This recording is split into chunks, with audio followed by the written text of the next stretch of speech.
À l'abri des tempêtes qui arrivent du lac Huron, la rivière Sauble suit tranquillement son cours à travers le village de Tara, en Ontario. Fred Taylor, 5 ans, vit tout près de la rivière. Il observe un personnage familier de la rue Maine. Jack Riggs, le barbier, âgé de 21 ans, est le champion régional de patin de vitesse. Pour son anniversaire, Jack offre au jeune Fred sa première paire de patins.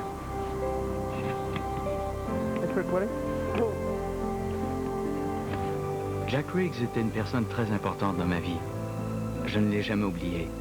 Lui, sa patience, sa gentillesse.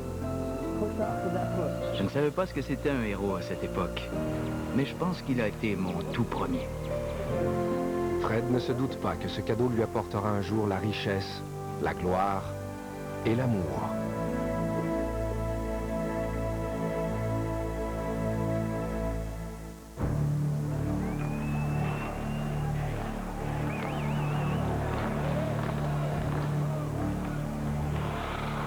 Le début du nouveau siècle verra la naissance de légendes, des hommes remplis de rêves, des gladiateurs du hockey. L'affrontement des cultures donne naissance à l'équipe de hockey la plus légendaire, à une époque où millionnaires et mercenaires s'associent pour créer le hockey professionnel.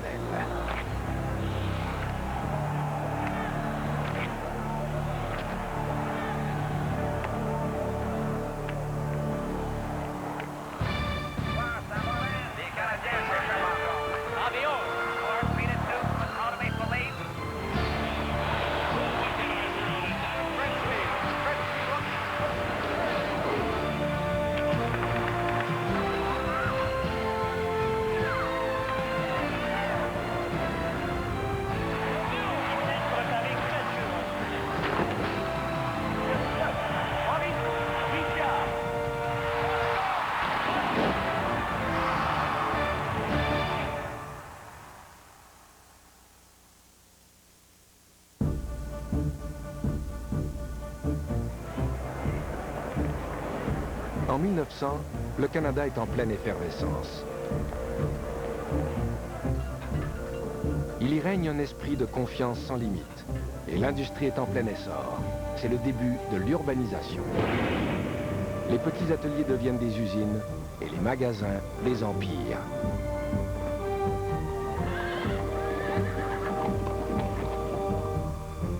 Petit à petit, la production de masse fait du hockey un sport abordable et accessible.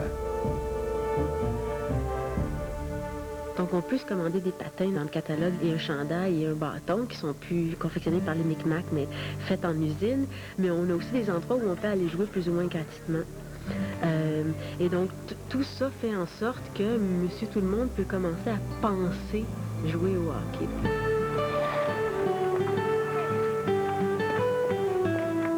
Partout au Canada, sur les étangs et les rivières gelées, de jeunes garçons découvrent le jeu qui les rendra célèbres.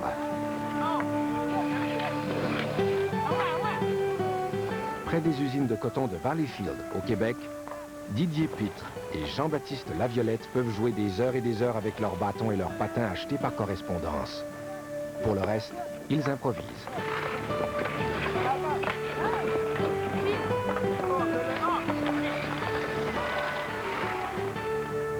Dans tout le pays, de jeunes hommes qui travaillent dans les usines et les fermes se lancent sur la glace. Ils vont s'imposer dans ce sport d'élite.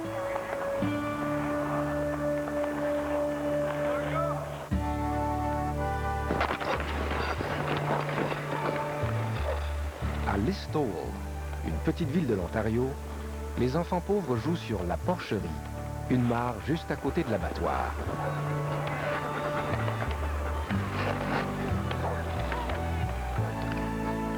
Le jeune Fred Taylor possède maintenant un bâton pour aller avec ses patins.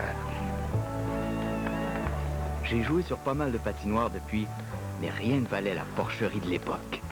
Je sens encore les picotements dans les narines, la morsure de l'air quand on glissait doucement sur la glace avec nos bâtons, comme de vrais seigneurs.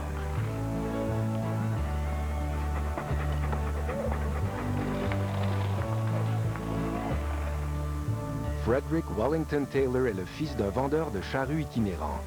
Il est robuste et travailleur.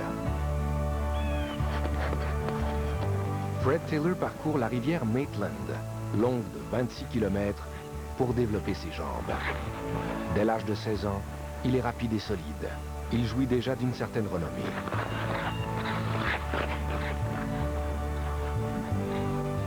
En 1901, Fred Taylor est un joueur exceptionnel de l'équipe locale, les Mintos de Listowel. Mais il a peu de temps à consacrer au hockey. À 17 ans, Fred commence à travailler dans une manufacture de pianos pour aider sa famille à arrondir les fins de mois. On était une famille pauvre. Avec 5 enfants, on avait du mal à joindre les deux bouts. La famille Taylor tirait le diable par la queue, comme on dit. Mais pour Bill Hewitt, secrétaire de l'Association de hockey de l'Ontario, tout ça lui est bien égal. C'est un homme qui a l'habitude d'obtenir tout ce qu'il veut. Lorsqu'il entend parler des exploits de Taylor avec les Mintos de Listowel, Hewitt le veut dans son équipe des Marlies de Toronto. Billy Hewitt, qui était le dirigeant à l'époque des Marlboros de Toronto, l'a invité à venir jouer dans son équipe. Gratuitement, évidemment, sans rémunération, parce que il fallait conserver le sacro-saint statut amateur. Et Taylor a refusé. Fred Taylor aimerait jouer au hockey dans les grandes ligues, mais il ne peut pas se le permettre. Le hockey ne paie pas. J'étais flatté et je voulais y aller. Après tout, c'était l'occasion pour moi de jouer dans la cour des grands. Mais j'aimais Listowel. J'y avais ma maison, mon travail à la manufacture de piano. Alors j'ai décidé de rester. Hewitt est outré. En 1904, il met Fred Taylor sur la liste noire et lui interdit ainsi de jouer au hockey dans la province de l'Ontario. On conditionne les joueurs justement à pratiquer le sport pour la gloire, pour l'honneur, pour le divertissement, mais jamais pour l'argent, parce que ce serait honteux. Et évidemment, ça fait l'affaire des dirigeants qui peuvent engranger toutes les recettes et les garder pour eux. Fred est furieux et découragé. Sa carrière au hockey semble terminée avant même d'avoir commencé.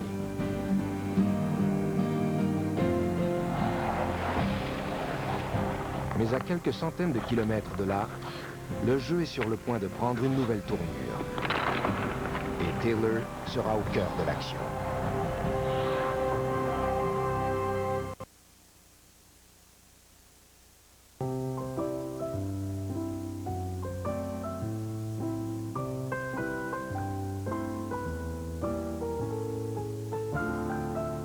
Les affaires à l'hôtel Château Laurier, Québec? Avec plaisir. On peut pas porter la décision, l'année fiscale est presque finie. C'est maintenant ou jamais. Bon, vas-y, OK, fais-le. Vous êtes Sagittaire, je pense? Bonne chance. Ah, chef d'entreprise, OK, écoutez. Jour idéal pour faire l'acquisition d'une société étrangère. Bon, ben, on va faire l'acquisition d'une société étrangère. Sagittaire.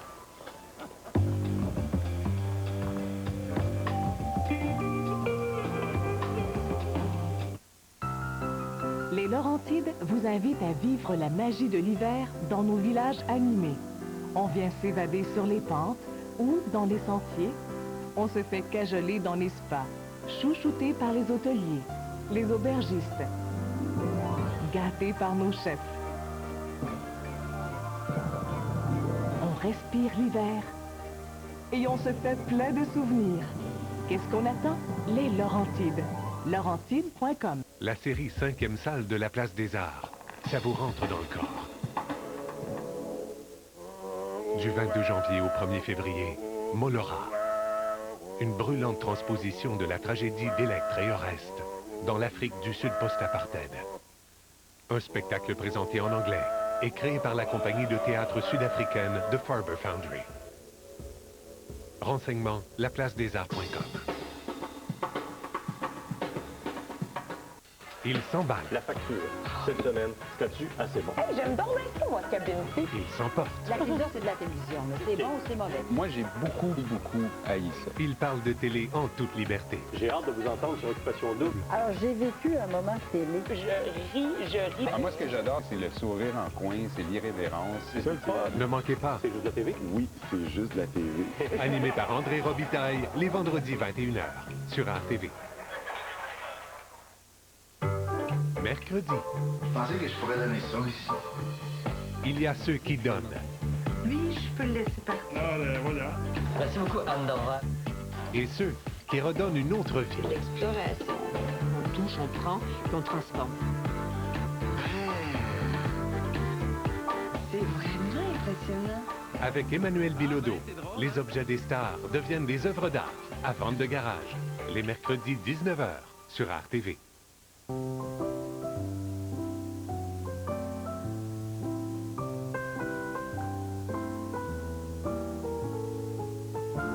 Les week-ends à l'hôtel Château Laurier Québec, avec plaisir.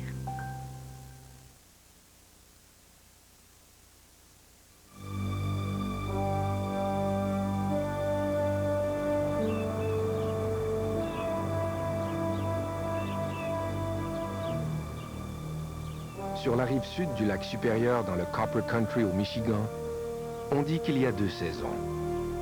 L'hiver en cours et l'hiver qui arrive. Un climat que seul un joueur de hockey peut apprécier. Le jeu canadien a pris racine dans ce coin sauvage des États-Unis.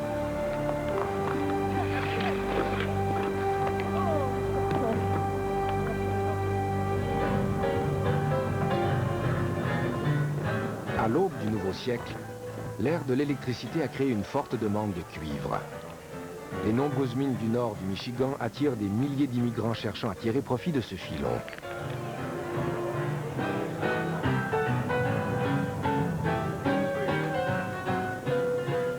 Copper Country est rempli de prospecteurs, de mineurs, de rêveurs. Parmi ces nouveaux immigrants, il y a le Canadien John Doc Gibson. Ce dentiste de 21 ans se trouve être aussi un grand joueur de hockey.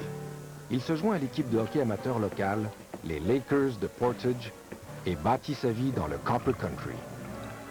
Ce qui caractérise cette région-là, c'est un nombre assez grand de travailleurs, notamment dans l'industrie minière, qui ont un petit peu d'argent et beaucoup de temps libre. Ce sont des gens qui sont venus travailler au Michigan, donc ils n'ont pas nécessairement leur communauté, leur famille avec eux.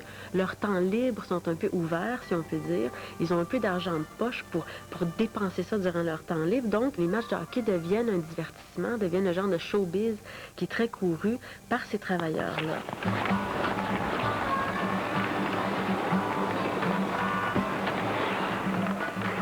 Les Lakers de Portage soulèvent déjà les foules. James R. Dee, un important homme d'affaires du coin, veut faire de ce sport une véritable entreprise.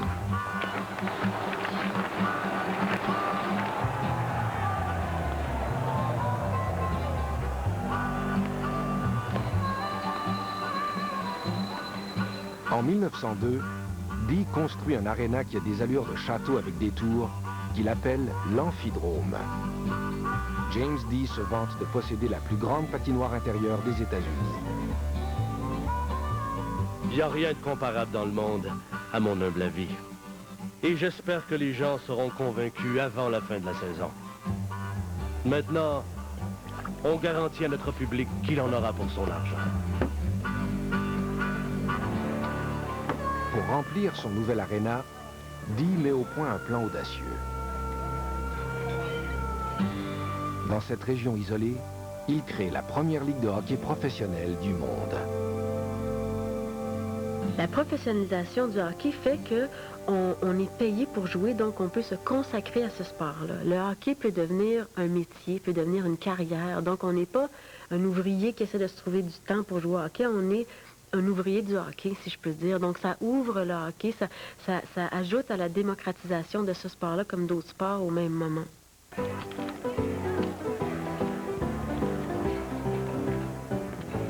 Pour trouver des joueurs, James Dee fait appel à celui qui connaît le jeu mieux que quiconque en ville, Doc Gibson. John Little McDonald Gibson était un joueur très talentueux et en 1902, il avait participé à un match. Il venait de Berlin, qui a été renommé Kitchener après la Première Guerre mondiale, pour des raisons évidentes. Et il y avait une grande rivalité entre Berlin et la ville voisine de Waterloo. Et Gibson jouait dans l'équipe de Berlin qui avait remporté une grosse victoire contre Waterloo. Et le maire de la ville, tellement heureux de la victoire de son équipe, avait remis des pièces d'or aux joueurs. Évidemment, c'était considéré comme une rémunération. Et Gibson avait été, de même que ses coéquipiers, Gibson avait été plus ou moins banni du hockey au Canada, où on continuait à prêcher un strict amateurisme. Doc Gibson rentre alors au Canada. Il répand la nouvelle qu'au Michigan, on est payé pour jouer. Pour les joueurs canadiens, une telle proposition ne se refuse pas. Un à un, les meilleurs joueurs du Canada mettent le cap sur les États-Unis. Et les gens ont de l'argent pour payer pour assister à des matchs, mais c'est pas une région où on a des bons joueurs. Alors, ce qu'on va faire, c'est qu'on va les importer, ces joueurs-là. On va les faire venir du Canada et on va les payer ouvertement pour jouer au hockey.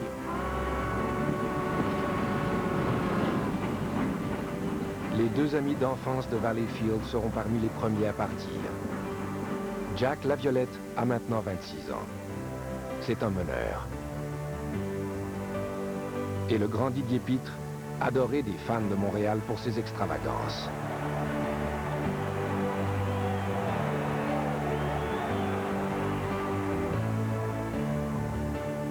Édouard Newsy Lalonde, un apprenti imprimeur de 18 ans, est aussi recruté.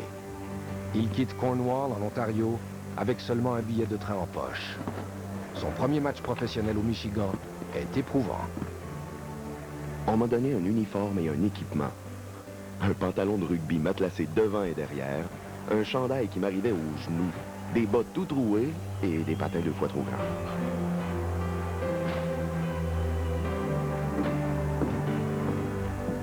Malgré sa tenue de fortune, Lalonde compte le but de la victoire, mais de façon plutôt surprenante. La rondelle a atterri sur l'arrière de mon pantalon et est retombée sur la glace derrière moi. Je me suis retourné, j'ai sauté sur la rondelle. Je me suis dirigé tranquillement vers le but et j'ai marqué. Ce but rendra Lalonde célèbre dans la nouvelle ligue. Les fans adorent leur vedette et le monde impitoyable du hockey professionnel. Le Houghton Daily Mining Gazette tient ses lecteurs en haleine en racontant l'arrivée quasi quotidienne de nouveaux joueurs. Et personne ne fait plus sensation que ce jeune homme banni du hockey en Ontario, Fred Taylor. Ouais. Taylor est l'un des plus rapides et des plus efficaces, sinon le meilleur joueur canadien. Et maintenant, il fait ses premiers pas dans le hockey professionnel. Les gars de Portage Lake sont bien contents de l'avoir avec eux. Houghton Daily Mining Gazette, 30 janvier 1906. Pendant que le hockey explose au Michigan, au Canada, les magnats du hockey amateur fulminent en voyant leurs joueurs et leurs profits leur échapper. Et on sait bien que ce qui vend, ce qui permet de remplir des arénas, ce qui permet de vendre des billets, ce sont des étoiles. Et si elles sont toutes expatriées aux États-Unis, on n'arrivera pas à faire grand-chose avec les ligues qu'on a ici. Ils ripostent avec leur arme habituelle, la menace du bannissement. John Ross Robertson, membre du Parlement et un des magnats du hockey amateur, passe à l'attaque. Afin de se protéger, l'Association de hockey de l'Ontario doit être intransigeante face au hockey professionnel. Tout joueur faisant partie d'une de ces équipes doit être banni du hockey en Ontario. Mais l'appât de l'argent est bien plus fort que la menace d'expulsion. Et la ruée vers l'or se poursuit.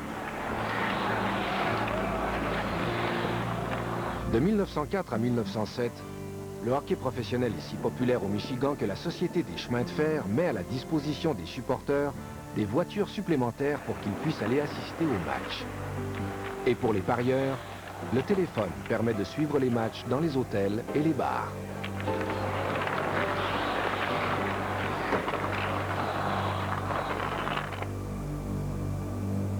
Mais la Ligue s'écroule aussi vite qu'elle s'est montée. Une récession frappe l'économie américaine et le marché du cuivre s'effondre. Houghton devient une ville fantôme. Le rôle de cette ville dans l'histoire du hockey aura été éphémère. Doc Gibson rentre au pays. Il ira au front pendant la Première Guerre mondiale. Quant à James Dee, il tentera de nouvelles affaires dans le monde du cinéma. Et quelques années plus tard, par une nuit froide de janvier, l'Amphidrome partira en fumée.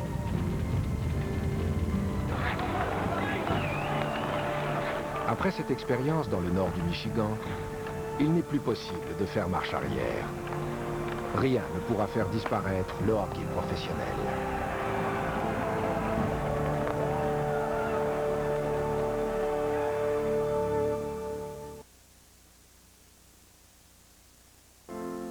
Chaque matin, pendant que vous vous levez, nous, on est déjà au travail pour être sûr qu'une nouvelle carafe sera prête pour votre arrivée.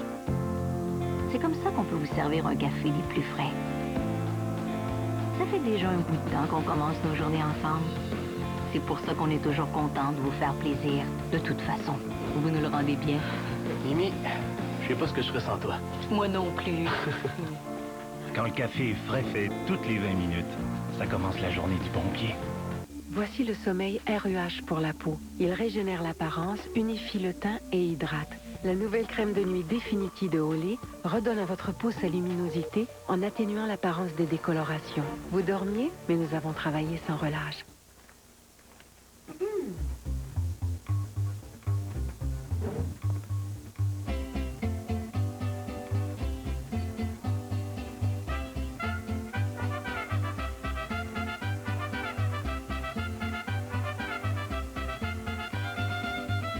Old El Paso. Mucho plaisir en famille. Ajoutez du croustillant à vos tacos, essayez le nouveau poulet croustillant. Ils reposaient depuis 3000 ans.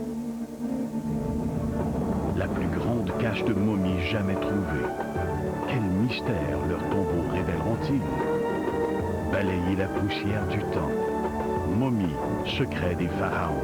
Maintenant à l'affiche sur l'écran IMAX, conjointement avec l'exposition Tombes éternelles, l'Égypte ancienne et l'au-delà, en exclusivité au Musée canadien des civilisations. Ce soir, les grands noms du rire n'ont pas peur du ridicule. Cette année d'être dans un costume roulant, on voyait des choses qu'on ne devait pas voir. Moi, je renie pas ce qui m'a mené ici, près de toi aujourd'hui. Je devais avoir l'air aussi ridicule que Des artistes internationaux Ouais, je monte à Paris. qui se livrent pour le meilleur et pour le rire. C'est peut-être que pas le temps de manquer ta shot. Les grandes entrevues juste pour rire, en haute définition, ce soir 22h30, sur RTV. Chaque semaine, quand les projecteurs s'allument et quand la foule est au rendez-vous, les artistes entrent dans la danse et la magie se produit. Chaque semaine, vous êtes aux premières loges, au cœur de l'émotion, devant les plus grands talents. Vous êtes à grand spectacle, les lundis 21h, sur RTV. Lundi. Je pense que c'est un voyage à la découverte de soi que d'être artiste. Moi, je me considère pas comme un poète. Moi, je suis un parolier. C'est vraiment comme si je me découvrais moi-même. Le miracle, quand on le taquine, il répond. Il existe. Écrit pour moi. C'est moi qui en a besoin. Je me suis dit, je vais faire du cinéma dans mes romans. Je voulais sortir ce qu'il y avait à l'intérieur, mais je savais pas que ça pouvait sortir. Contact avec Stéphane Bureau, les lundis 23h, sur RTV.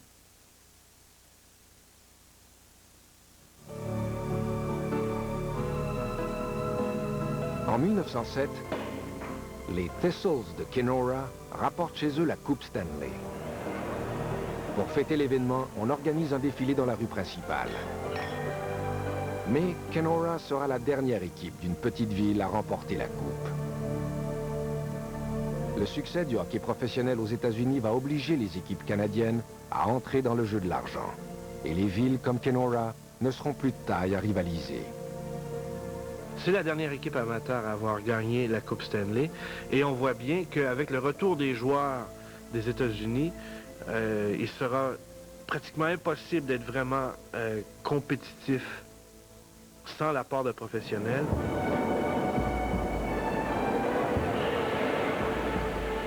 Pour la première fois au Canada, on compte plus d'habitants dans les villes que dans les campagnes.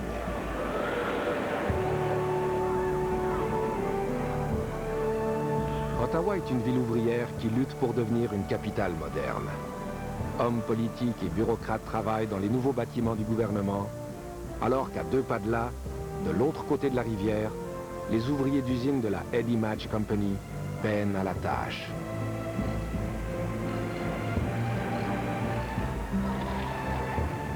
C'est une région divisée par classe sociale.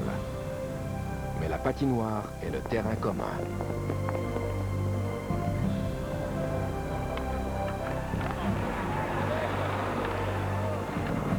De 1903 à 1905, les Silver Seven d'Ottawa se sont imposés comme l'une des plus grandes dynasties du hockey. À cette époque du hockey amateur, Frank McGee, qui était borgne, était leur joueur vedette. Maintenant, les équipes canadiennes entrent dans le monde du sport professionnel et Ottawa veut s'acheter une nouvelle étoile. Depuis que le hockey professionnel s'est effondré au Michigan, Fred Taylor a reçu plusieurs offres. Il accepte celle des sénateurs d'Ottawa. 500 $ pour une saison de 10 matchs. Ce n'est pas la plus intéressante financièrement, mais il y a un petit plus. Un emploi dans la fonction publique.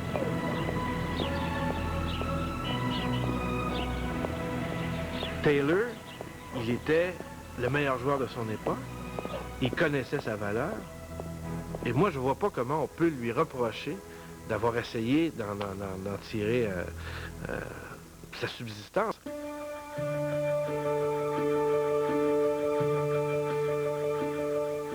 Janvier 1908. C'est dans un aréna plein à craquer que les spectateurs assistent au premier match de Fred Taylor en rouge, blanc et noir.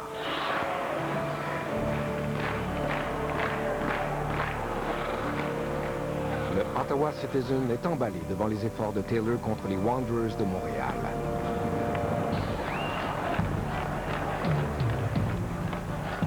Taylor a fait sensation ce soir.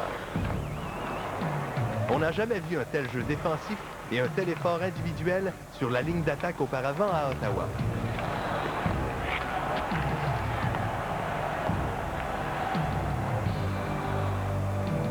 Après avoir vu Taylor marquer 4 buts, le gouverneur général Earl Grey le surnomme Cyclone, le cyclone, surnom qu'il gardera toute sa vie.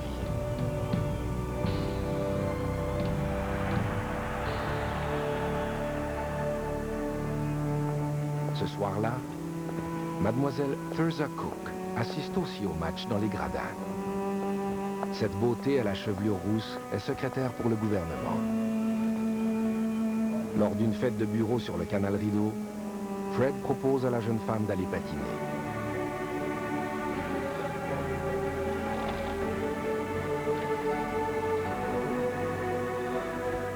Pour Taylor, c'est le coup de foudre. Après la soirée, je l'ai raccompagnée chez elle. Elle habitait une superbe maison dans le quartier le plus chic de la ville. Elle m'a invité à entrer quelques minutes. Ça s'est pas très bien passé. Amélia, sa mère, qui était veuve, a été très claire avec moi. Il était hors de question que sa fille fréquente un joueur de hockey. Il fait face à cette vieille lutte des classes. Sur la glace, il est la coqueluche des fans d'Ottawa, celui qui leur a apporté la Coupe Stanley dès la première saison.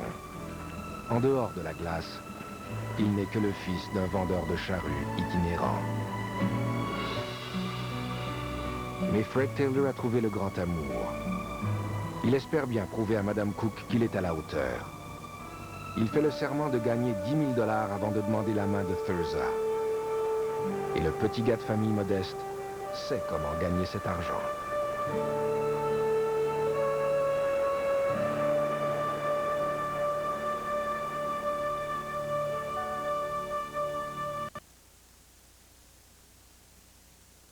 Il s'emballe. La facture, cette semaine, statut assez bon. Hey, j'aime donc bien ça, moi, cabine-ci. Il s'emporte. La télévision, c'est de la télévision. là. C'est bon ou c'est mauvais? Moi, j'ai beaucoup haï ça. Il parle de télé en toute liberté. J'ai hâte de vous entendre sur Occupation Double. Alors, j'ai vécu un moment télé. Je ris. Ah, moi, ce que j'adore, c'est le sourire en coin, c'est l'irrévérence. C'est ça le fun. Ne manquez pas. C'est juste de la TV? Oui, c'est juste de la TV.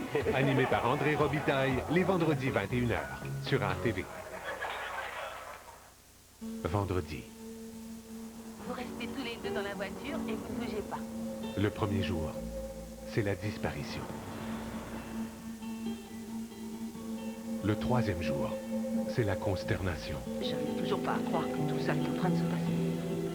Confirmez-vous que votre femme était enceinte quand elle a disparu?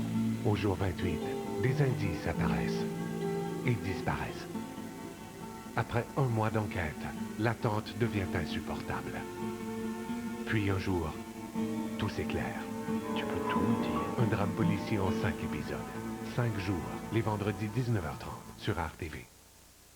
Découvrez un monde de finesse, un monde de subtilité, d'arômes complexes.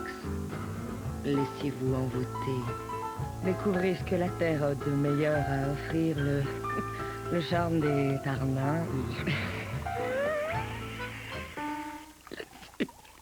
Laissez-vous, oh, laissez faire. Éducalcool vous rappelle que la modération a bien meilleur goût.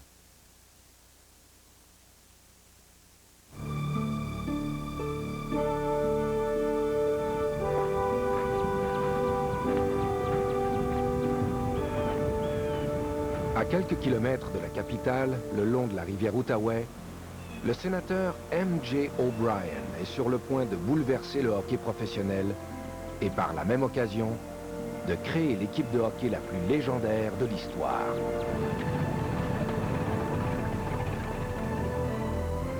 La ville de Renfrew appartient à l'élégant millionnaire. La famille possède un hôtel particulier et son propre wagon de train. Elle a même fait construire un opéra au cœur de la vallée de l'Outaouais.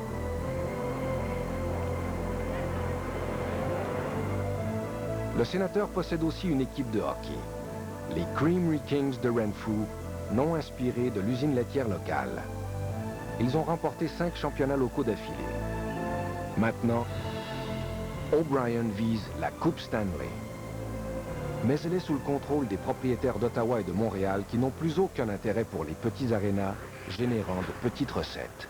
Le principal problème, c'est qu'O'Brien vient de l'Ontario profond, si on peut s'exprimer ainsi. Il représente des petites villes. Oui, il a une colossale fortune, mais je pense que les dirigeants de la CHL à l'époque croient vraiment qu'on en est rendu à un stade où ce sont les grandes villes qui vont voir l'essor du hockey. Et à ce compte-là, O'Brien ne satisfait pas vraiment aux critères.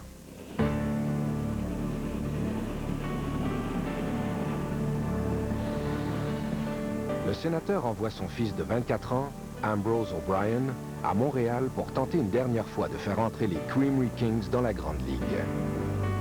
Il attendra des heures dans l'entrée de l'hôtel Windsor, sans jamais pouvoir rencontrer les propriétaires. Mais le hasard fait que O'Brien rencontre un autre exclu de la Ligue, Jimmy Gardner, de l'équipe des Wanderers de Montréal. Et c'est sur du papier à lettres de l'hôtel Windsor qu'ils créent leur propre ligue. Ils l'appellent la National Hockey Association et se préparent à partir en guerre contre l'establishment du hockey.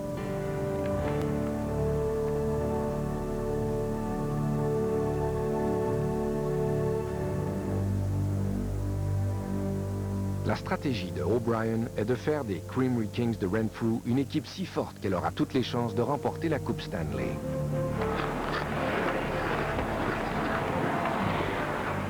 Et dans ce nouveau monde du hockey professionnel, une telle équipe va coûter cher, très cher. Les frères Patrick, Frank et Lester sont deux des vedettes montantes du hockey. De Montréal à Edmonton, on leur fait des propositions. Lorsque O'Brien envoie un télégramme leur faisant part de son intérêt, ils ont bien l'intention de voir jusqu'à combien le sénateur est prêt à payer. Nous avons exigé, pas demandé, mais exigé 5 000 $, plus la prise en charge des dépenses. Vous imaginez ma surprise quand Renfrew m'a répondu qu'il acceptait ma proposition.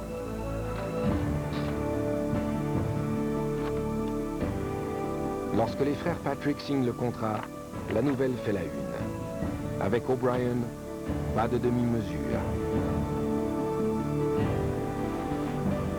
Et sa prochaine prise est la plus grande. Il signe avec Cyclone un contrat de 5 250 $ pour 12 matchs. C'est plus que ce que gagne le Premier ministre. Bien plus d'argent par match que n'importe quel autre athlète, tout sport confondu.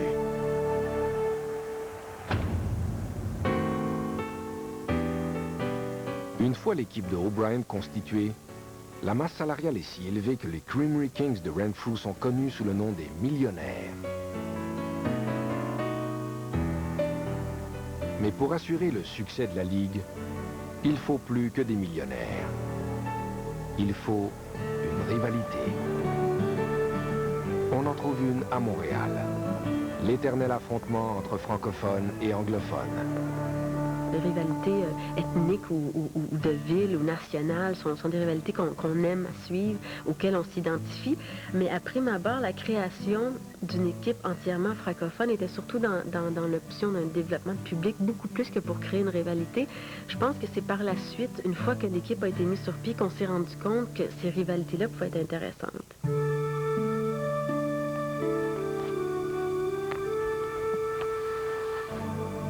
Les 15 000 $ de O'Brien servent à financer une nouvelle équipe canadienne-française.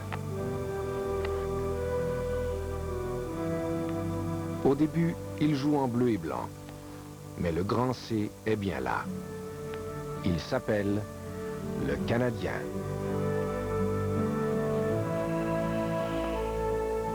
Mais les Montréalais francophones ont déjà leur propre équipe, le National. Composé de joueurs canadiens-français, l'équipe est sur le point d'entrer dans les grandes ligues. Le Canadien de Montréal est très mal accepté lors de sa saison inaugurale parce qu'on le voit comme une menace au national, qui est l'équipe que tout le monde encourage, qui est l'équipe qui a été mise sur pied par les élites, la bourgeoisie canadienne-française, pour justement rivaliser avec les anglophones. Mais c'est le Canadien de Montréal qui mènera ce combat. Grâce à l'argent de O'Brien, la nouvelle équipe ira chercher tous les meilleurs joueurs francophones. Newsy Lalonde, Jack Laviolette et la plus grande vedette canadienne-française, Didier Pitre. Les fans l'adorent. C'est un bon vivant qui ne fait pas les choses à moitié. Il boit et joue avec autant d'énergie. Son tir canon lui vaut le surnom de Cannonball.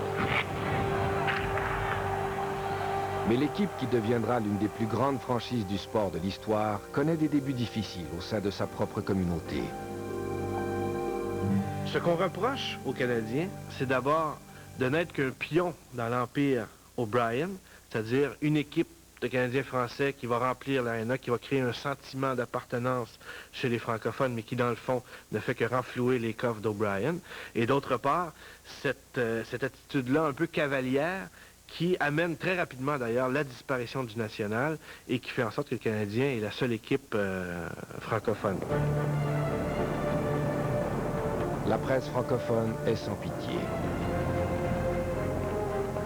Sur la glace, le Canadien ne représente que les intérêts et les poches pleines de M. O'Brien, et non le peuple canadien-français. Si le Canadien reste la seule équipe de hockey senior composée de Canadiens français, elle n'est pas acceptée. La patrie, 29 janvier 1910.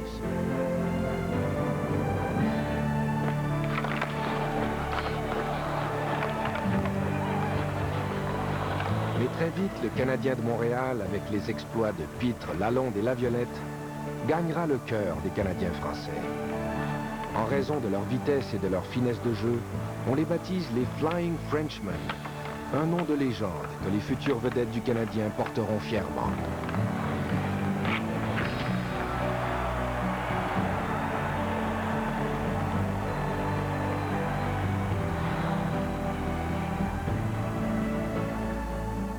Au fil des ans, ce qui n'était à l'origine qu'un caprice de millionnaires anglophones deviendra l'équipe chérie des Canadiens français et l'une des franchises les plus légendaires de l'histoire du sport.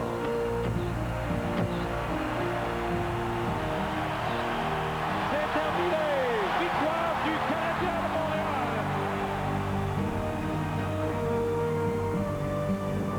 Si on regarde les joueurs qui ont passé dans le passé, puis on peut s'identifier à ces joueurs-là, puis on peut continuer à ce que les gens parlent de la fierté puis de la dynastie du Canadien. C'est la fierté, je pense, de tous les Québécois qui vivent au Québec, ou même les francophones ontariens ou même manitobains. C'est vraiment spécial.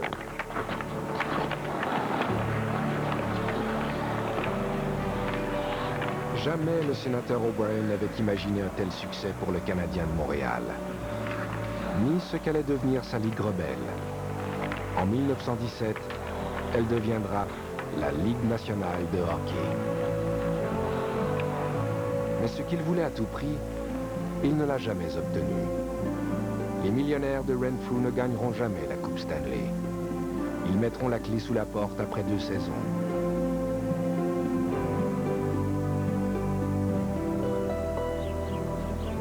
À cette époque, lorsqu'un plan échouait, un autre se dessinait.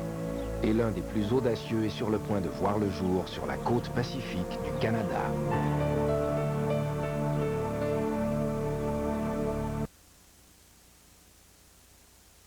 Mardi. Entrez dans les coulisses de la danse et rencontrez 5 artistes fascinants. Dans une nouvelle série animée par Geneviève Guérard. Heure de pointe, les mardis 20h sur RTV. Oh ben, Mardi. on y va.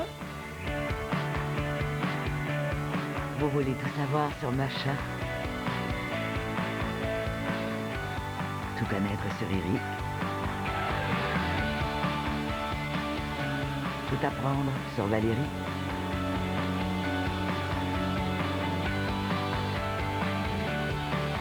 Tout sur moi, les mardis 20h30 sur RTV.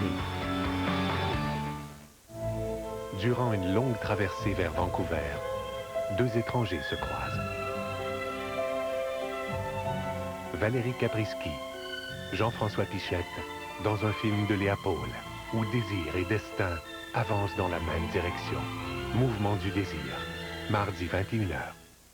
Chère Fondation Rêve d'enfant, merci pour le lion en peluche, parce que ça veut dire que mon rêve va se réaliser et ça me rend très, très heureux. Je l'ai appelé Vagabond. Aujourd'hui, j'ai eu un traitement, puis je lui ai dit, « T'inquiète pas, Vagabond, encore 3 piqûres, puis on va l'avoir, notre rêve. » Je vous enverrai des photos prises du haut des Rocheuses.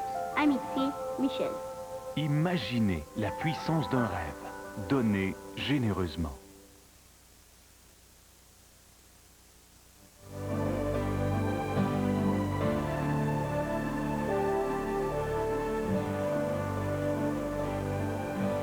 Joe Patrick fait flèche de tout bois.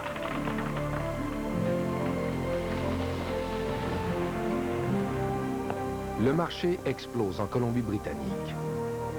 On abat 1000 carrés de forêt vierge pour 140 $. En 1911, Joe vend sa société pour la somme de $1 million. Ses 2 fils, Lester et Frank, n'ont aucune peine à dépenser l'argent de leur père.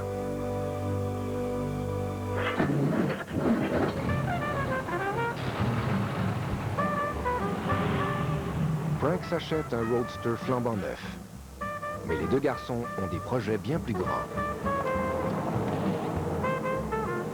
Ces joueurs vedettes des millionnaires de Renfrew ont maintenant de grandes ambitions pour l'avenir du jeu. Juste après la vente, mon père, Frank et moi avons eu une discussion sur l'avenir de la famille. On a décidé de créer une nouvelle ligue de hockey. Je venais d'avoir 27 ans et Frank 25. On était de jeunes joueurs de hockey remplis de rêves.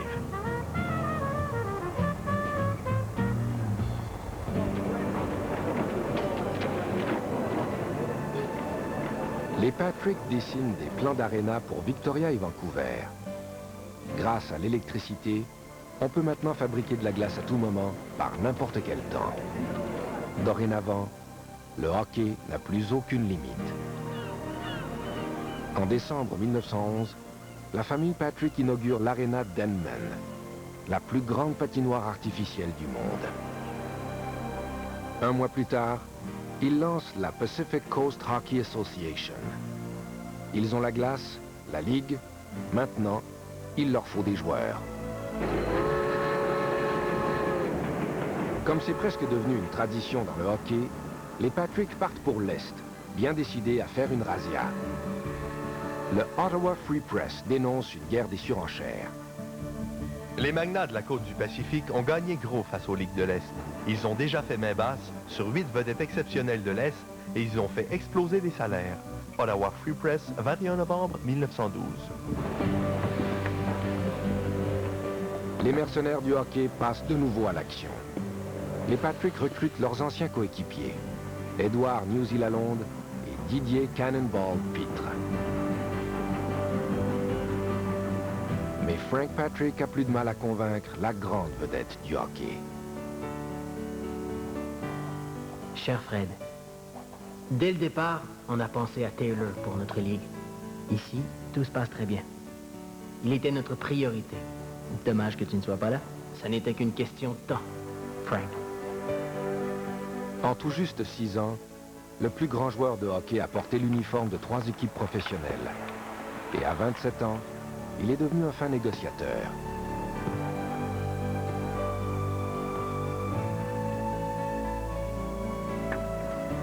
Il a fallu que Joe Patrick joue de ses relations à Ottawa pour obtenir ce que Cyclone voulait vraiment. Faire muter à Vancouver son poste de fonctionnaire. Les Patrick et leur équipe des millionnaires de Vancouver ont leur vedette. Le visionnaire Frank Patrick, qui connaît le hockey, a inventé un mot pour Cyclone Taylor. Et le mot était superstar. C'est la première fois qu'on a utilisé ce mot. Partout. Et Cyclone Taylor était la première superstar de hockey. Maintenant qu'ils ont leur superstar, les Patrick veulent faire en sorte que le hockey soit plus excitant pour les fans de la côte ouest.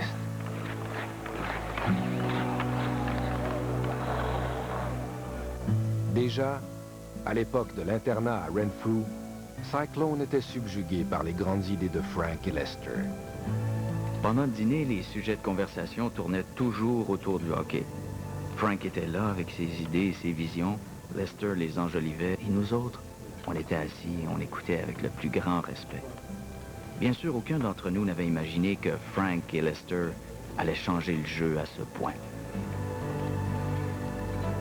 Les innovations des frères Patrick ont révolutionné le hockey. Elles ont permis au sport de passer du stade primaire à celui d'un sport qui a évolué vers une sorte de perfection.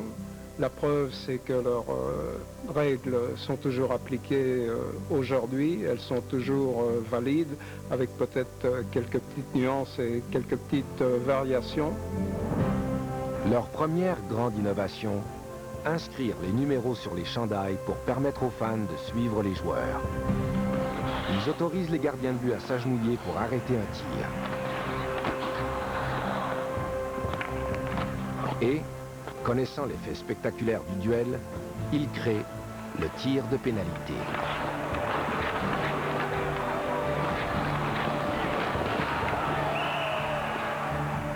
Mais le changement d'une règle fera du hockey le sport le plus rapide sur Terre. La passe en avant.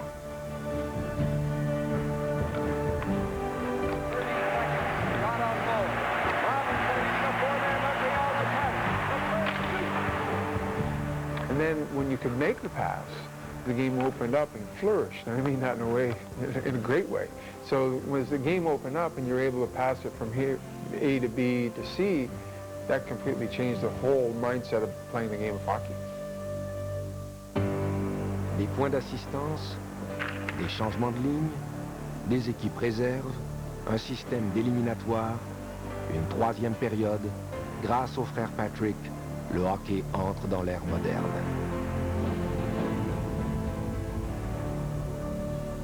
Le nouveau jeu de Vancouver semble être fait sur mesure pour Cyclone.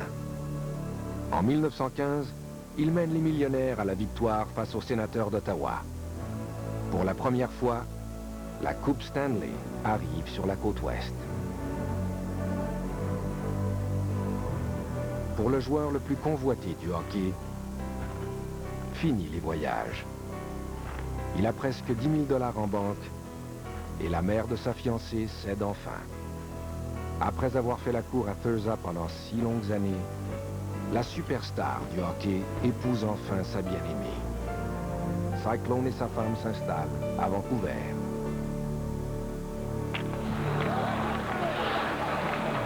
Plusieurs années plus tard, Cyclone Taylor et ses coéquipiers Didier Pitre, Newsy Lalonde, Jack Laviolette et les frères Patrick seront tous intronisés au temple de la renommée. Ils deviendront les premières légendes du hockey.